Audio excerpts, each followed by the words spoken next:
Colombia, a country that has battled powerful drug lords and guerrilla fighters, has become more stable recently, thanks in large part to an improved political situation and increased safety.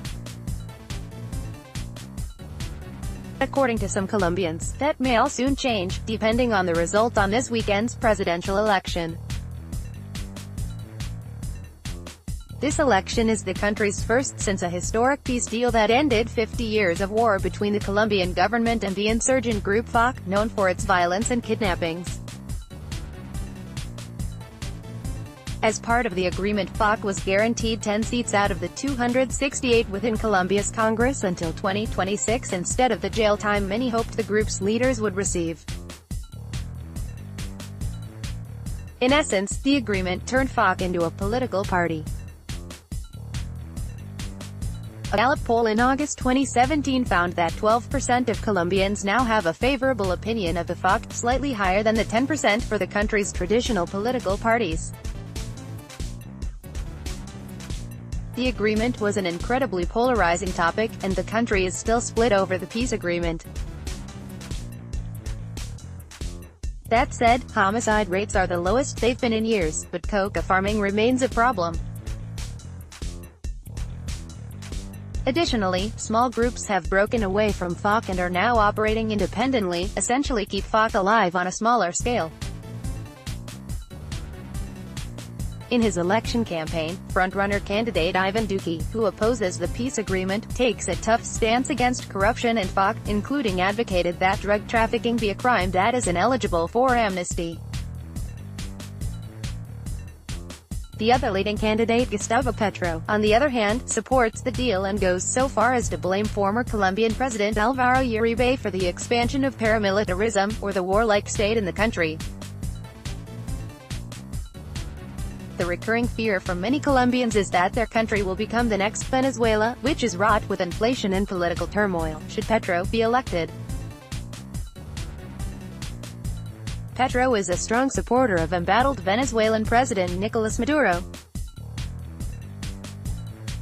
In recent years, American tourists have flocked to Colombia, the third most populous in South America. Americans represent the largest group of tourists, followed by Europeans. In 2006, only 1 million people visited Colombia, but that increased to 5.8 million in 2017. In 2015, Colombia was cited in a MasterCard study as being among the 10 countries that were expected to have the fastest-growing tourist markets.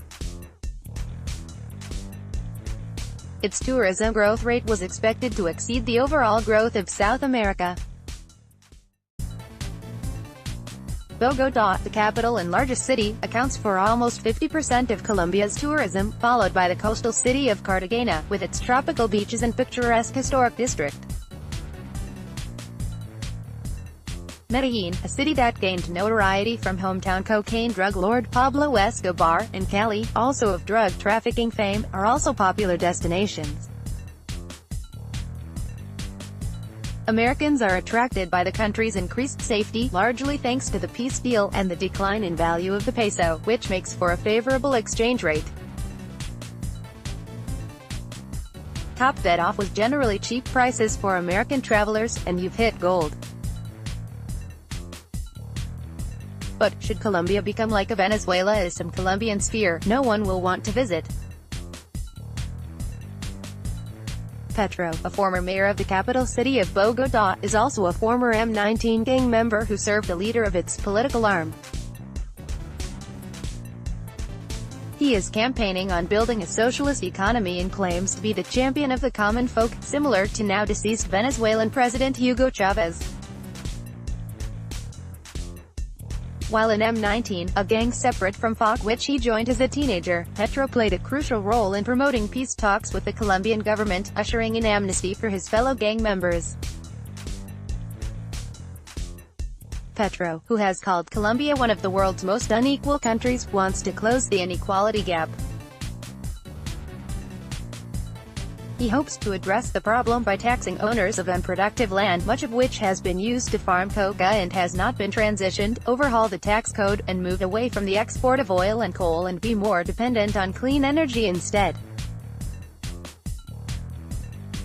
According to Reuters, to contain the fiscal deficit, he would promote another tax reform to raise duties on corporate dividends and foreign profits and eliminate tax exemptions for large investors.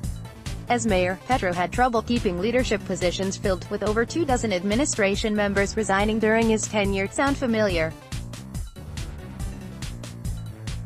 His advisor positions were filled with former guerrilleros, like himself.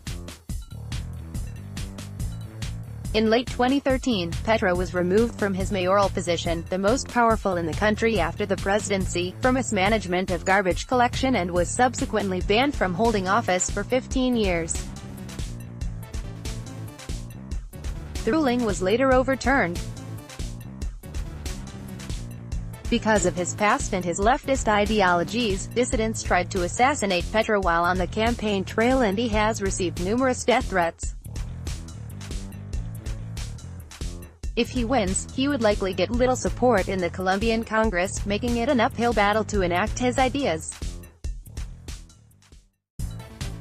Critics say Petro's policies would cause inflation and a devaluation of the peso. They also say it could lead to restrictions on the sale of U.S. dollars, hurt pension plans, and increase unemployment and insecurity. Petro supporters like Simon Rivera, a 26-year-old architect from Medellin, say he is the change the country needs. He is different from the ones who have historically governed the country. He is not from the traditional families, says Rivera. Rivera hopes that he will help bring more equality to Colombia and continue to do the work he did as mayor of Bogotá, create jobs, reduce the cost of living, and build schools. When it comes to Petro's past gang affiliation, it doesn't bother Rivera. In a country with a history where the elites decided to split up the power and made other people feel left out, some decide to pick up arms to fight for political power. That's just what Petro did. Rivera also believes that the history of a candidate is a reflection of the many factors around them in the different parts of their lives. But others see Petro as a socialist who will bring only bad things to Colombia. Duque, on the other hand, is a business-friendly politician who wants to encourage more international investment in the country. The specter of a socialist candidate is certainly alarming. Charles Gamba, chief executive of Canadian energy company Canacol, which has most of its operations in Colombia, said in an interview with Bloomberg last month. Mario Castro, a strategist at Nomura Holdings, foresees a very negative market reaction if there's strong public backing for Petro, says Bloomberg. Other candidates who appear to be trailing the frontrunners are Sergio Fajardo, a former governor in Colombia focused on education, German Vargas, current vice president for Juan Manuel Santos, Humberto de la Calle, who was instrumental in the FARC peace deal, and Jorge Antonio Trujillo, who trails in the polls. According to Mario Esteban Madrid, a Colombian in his late 20s who lives in Medellin and recently opened his own company, Duque represents a continuity of institutionalism, while Petro represents a social and economic left turn. Madrid says, Colombia is about to define its future, deciding between keeping its relatively stable path or beginning a total change. It seems eerily similar to the American choice between Donald Trump and Hillary Clinton for president. According to one poll, 2/3 of Colombians are unhappy with the way the country is going, so the anti-establishment rhetoric is certainly hitting a nerve. Petro, eerily similar to Trump, has railed against voter fraud and has called on his supporters to act as voting witnesses, watching over the polls. Colombia has been known as a reliable right-wing South American country, despite FARC's influences in the past, and has never elected a leftist president. It is the only South American nation not to have done so.